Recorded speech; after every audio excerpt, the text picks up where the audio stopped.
કેશોદના ગિરિરાજનગર 2ના રહીશો છેલ્લા 10 વર્ષથી એક પુલ માટે દર ભટકી રહ્યા છે। અનેક રજૂઆતો છતાં કામ શરૂ ન થતા હવે મામલો કેન્દ્રીય મંત્રી મનસુખ માંડવિયા સુધી પહોંચ્યો છે। સ્થાનિકોએ વેપારીઓની હાજરીમાં મંત્રી સમક્ષ પુલ બનાવવાની ઉગ્ર માંગ કરી હતી। ચીફ ઓફિસરે પુલને આયોજનમાં લેવામાં આવ્યો હોવાનું જણાવી પ્રમુખ સાથે ચર્ચા બાદ કાર્યવાહી કરવાની ખાતરી આપી છે। સ્થાનિકોનો આક્ષેપ છે કે ગેરકાયદેસર દબાણના કારણે પુલનું કામ અટવાયું છે। જો વહેલી તકે કામ શરૂ નહીં થાય તો ઉપવાસ આંદોલનની પણ ચીમકી ઉચ્ચારવામાં આવી છે। રિપોર્ટર શોભના બાલસ, કેશોદ। હું ગિરિરાજનગર 2નો રહેવાસી છું। મારું નામ જયેશભાઈ મનસુખભાઈ રૂપાલિયા છે। 2004થી આ પ્રશ્ન છે અને અમારે નગરપાલિકાએ પુલ વારંવાર પાસ કરેલ છે અને માગણી મૂકેલ છે।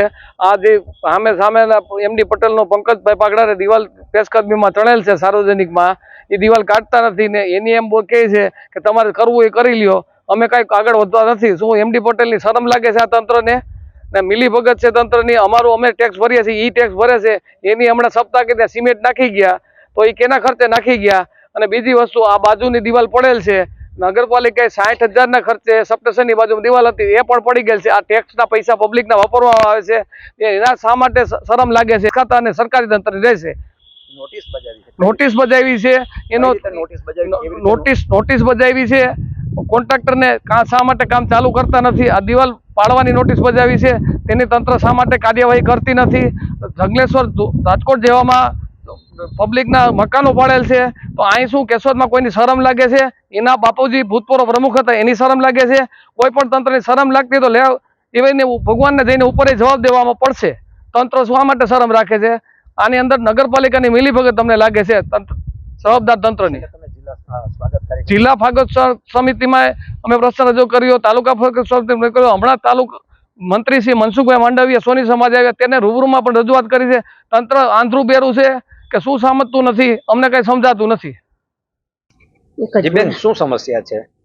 હું જયશ્રીબેન ચેસુર બોલું છું, ગિરિરાજ 2 માંથીના। અને અમારે આ પુલની માગણી છે 10 વર્ષથી, આ 2 વખત પાસ થઈ ગયેલ છે, તો આની કાંઈ કોઈ કરી શકતું નથી અને અવારનવાર ધક્કા ખાઈએ છીએ નગરપાલિકાએ, પણ આજ ને કાલ કર્યા કરે।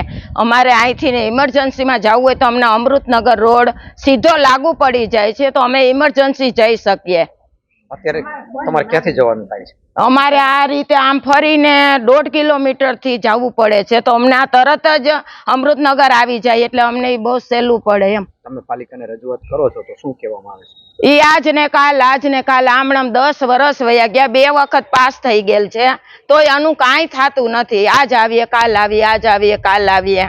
આમાં કોઈ વિવાદ છે? કોઈ દિવાલ કોઈ ઊભી કરી ગયો કોઈ વિવાદ છે? હા, એ સામે છે, એ લોકો પાડવા જ નથી દેતા, તો એ લોકોની ત્યાંથી થતી જ નથી દિવાલ। અહીંથી ને આ રોડની માગણી જ છે, તો એ લોકોથી દિવાલ ન થાય, એ અવારનવાર અમે રજૂઆત કરેલી છે। હવે આગળની કાર્યવાહી તમે શું કરશો? હવે મારું નામ વસંતભાઈ કનુભાઈ શુક્લ છે। હું ગિરિરાજનગર 2 વિસ્તારમાં કેશોદમાં રહું છું। ગિરિરાજનગર 2 અને અમૃતનગર રોડને જોડતો રસ્તો છે, એની ઉપર વચ્ચે વોંકળો આવેલ છે। એની ઉપર જો પુલ બનાવવામાં આવે તો અમારે બસ સ્ટેન્ડ બાજુ જવા માટે 1.5 કિલોમીટર જેટલું ફરવું ન પડે। આ અંગે નગરપાલિકામાં છેલ્લા 10-12 વર્ષથી અમે બધા લતાવાસીઓએ રજૂઆતો કરી છે, તો હજુ સુધી કાંઈ થતું નથી। એમાં નગરપાલિકામાં ઠરાવ થઈને આ પુલ મંજૂર પણ થઈ ગયો છે, તેની ગ્રાન્ટ પણ આવી ગયેલી અને વર્ક ઓર્ડર પણ અપાઈ ગયેલો, છતાં હજુ સુધી કોઈ પણ જાતની કામગીરી કરવામાં આવી નથી। તો આ અંગે તાત્કાલિક પગલાં લેવામાં આવે એવી અમારી માગણી છે। પાલિકા કામ નથી કરતી, એમાં કોઈ વિવાદ છે એવું ખરું? પાલિકામાં કોઈ વિવાદ હોઈ શકે છે, કોઈનો વાંધો હોઈ શકે છે, પણ પાલિકા પાસે તો બધી સત્તા છે। કોઈનો ગેરકાયદેસર કાંઈ વાંધો હોય તો તેઓ એને અવગણી શકે છે। હવે પછી તમારી શું માંગ છે? આગળની કાર્યવાહી શું કરો? બસ આગળની કાર્યવાહીમાં અમે હવે ધરણા ઉપર બેસવાનું નક્કી કરીએ છીએ અને જો આ પુલની જ્યાં પુલ બનાવવાનો છે ત્યાં દિવાલ કરેલ છે કોઈએ, એ દિવાલ તોડવાનો અમારો ઈરાદો છે। બેન, શું સમસ્યા છે? આપનું નામ? મારું નામ ભારતીબેન જયેશભાઈ રૂપારેલિયા છે।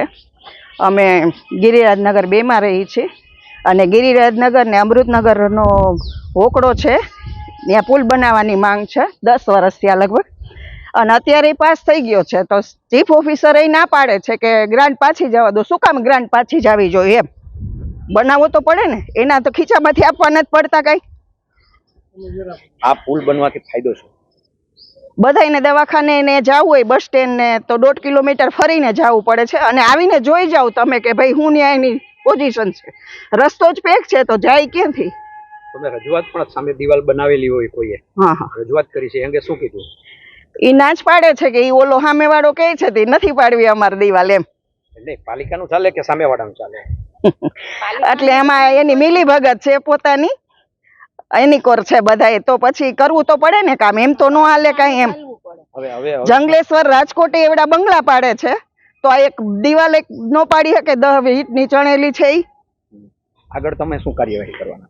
કરવી જ પડે ને. હવે 4 ચોકે રોકવું પડશે, રસ્તો રોકવો પડે, બધું કરવું પડે.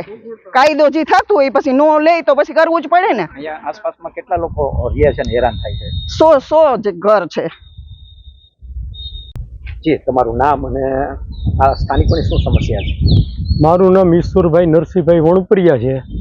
મારે આ પ્લોટિંગ અમારું પોતાનું છે અને 68-69 મારું પર્સનલ પ્લોટ છે. આ પ્લોટમાં હોકરા ઉપર એને પુલ મંજૂર કરેલો છે દેવાભાઈ માલુમ મેં.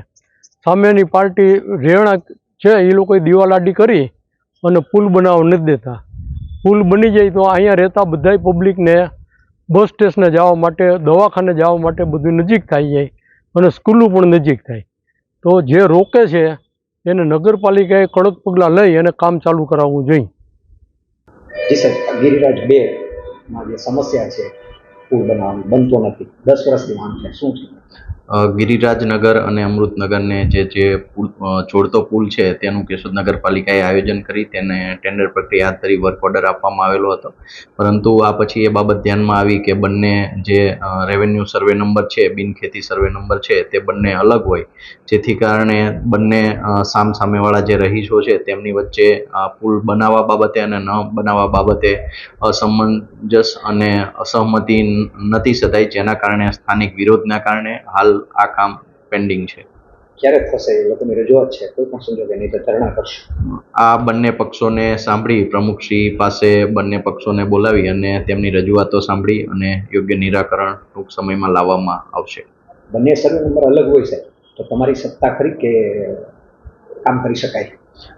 ખરેખર આ જે સર્વે નંબર છે તેનું બિનખેતી નગર નિયોજક વખતે થયેલું હતું, તેથી તેમની પાસે આ બાબતે જરૂરી માર્ગદર્શન મેળવી અને તેનું નિરાકરણ લાવવામાં આવશે.